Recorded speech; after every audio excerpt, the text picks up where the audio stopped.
Hello everyone. I will share real stories that I know and I'm sure you will like them. I never thought I'd find myself in a situation like this. Not with him. Not with my best friend's husband. The dinner invitation had seemed innocent enough. A small gathering at their home, just a few close friends, good food, good wine. I had known Mark for years, charming, confident, always the perfect host. He and Emily had been together forever, their marriage seemingly unshakable. And yet, that night, something shifted. It started subtly, so subtly that I almost convinced myself I was imagining it. The way his hand lingered a second too long when he passed me a glass of wine. The way his gaze met mine across the table, holding just a fraction longer than necessary. The way his knee brushed against mine beneath the table once, then again. I told myself it was an accident, that I was overthinking it. But then, as the conversation carried on around us, his hand found my leg. A light touch at first, just the barest brush of fingertips along my knee. I stiffened, my breath catching, waiting for him to move away. He didn't. I should have shifted, should have pulled away. But I didn't.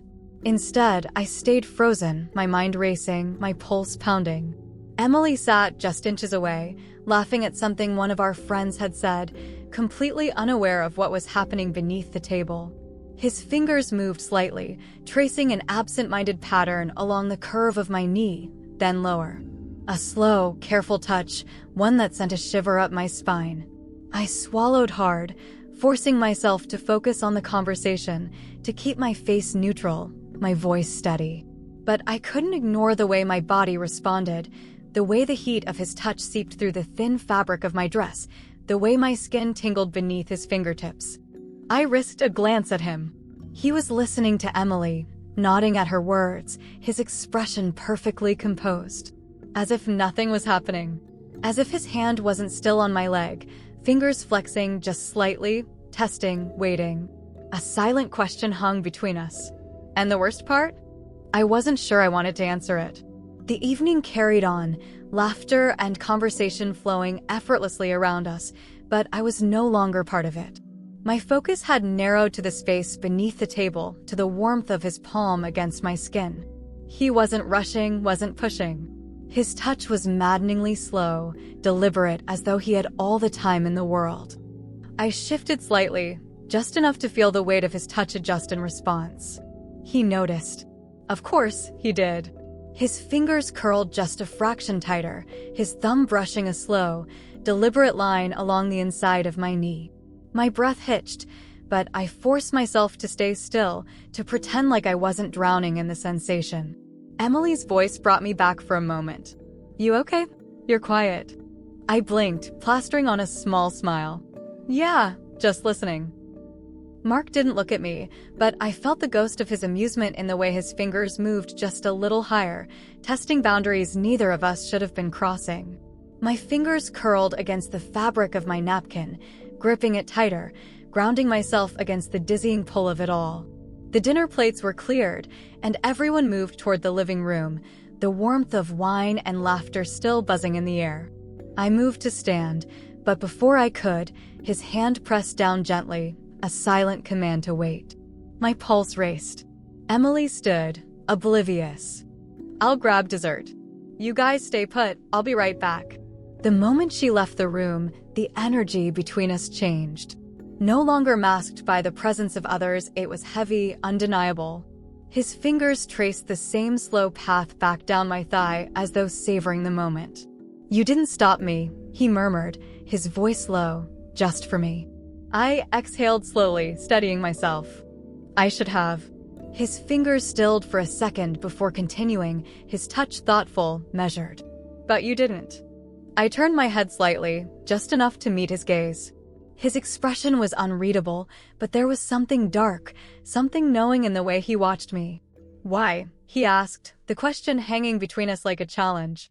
I swallowed, the answer forming on my lips, but before I could speak, Emily's voice called from the kitchen. Can someone help me with the plates? Mark hesitated, his fingers squeezing gently before finally releasing me. The loss of his touch was almost as startling as the realization that I had wanted him to keep going.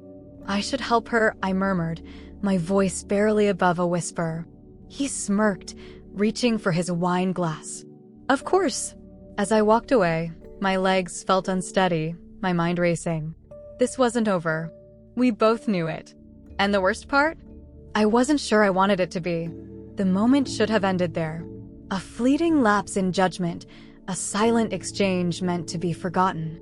But as I moved through the kitchen, collecting plates, my mind remained stuck on the way Mark's fingers had lingered, on the way my breath had caught in my throat when he had tightened his grip just slightly.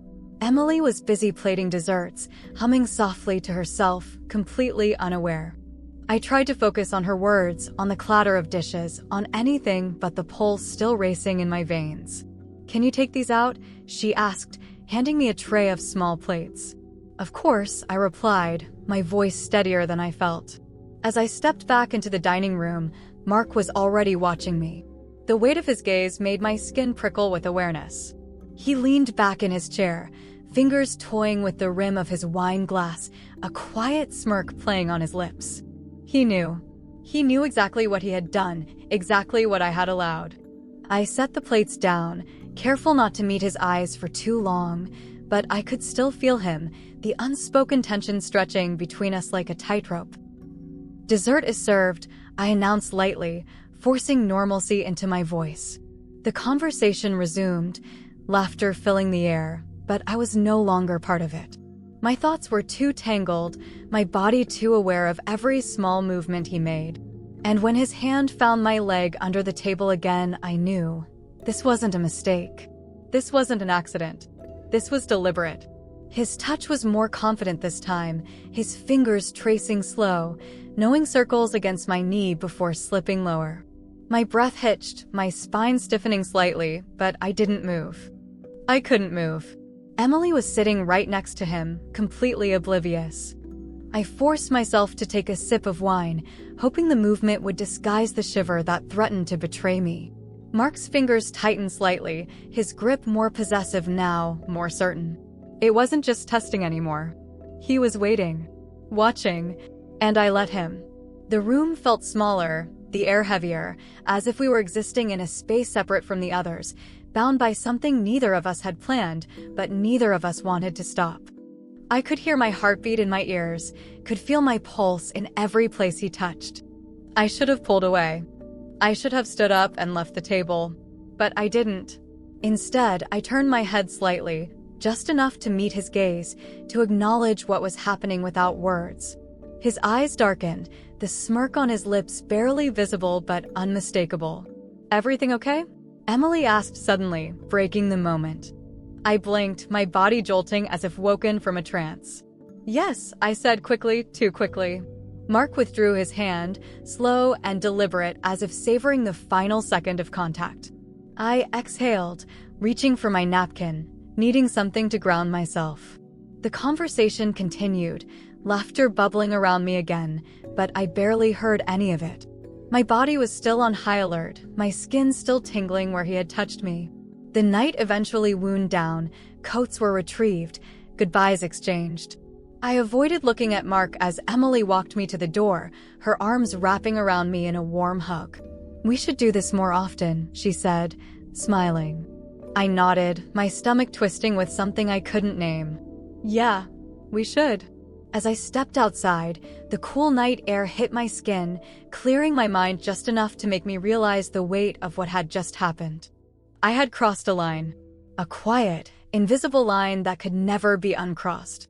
And the worst part? I wasn't sure I wanted to step back over it.